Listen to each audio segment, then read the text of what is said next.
При мен в студиото вече е моят колега Драгостин Вълканов, който ще ви представи рубриката "Света на Киокушин". Здравейте! Приключи открито първенство на Съединените американски щати по категории, което се проведе в Лос-Анджелес на 25 януари. С малко подготовка и без никаква аклиматизация, българският национален отбор по карате Киокушин отново е сред най-добрите.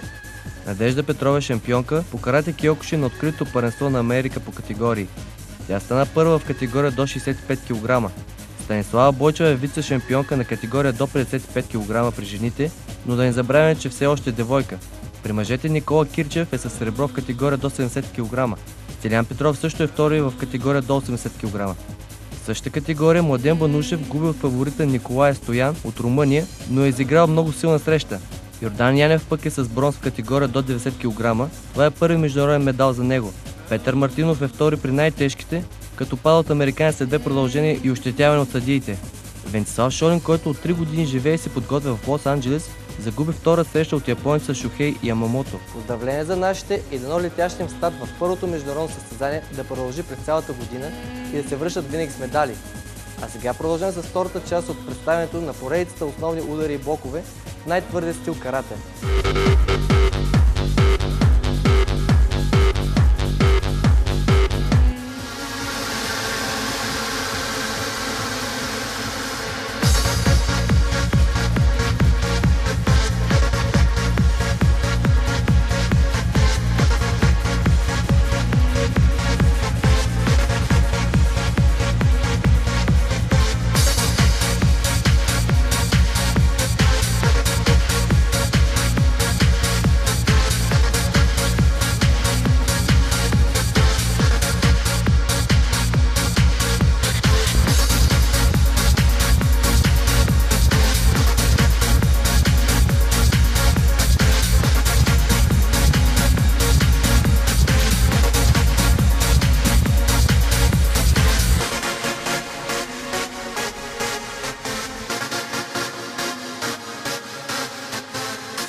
В следващото ни предаване ще ви покажем силата и ефективността на техника за поваляне на противник.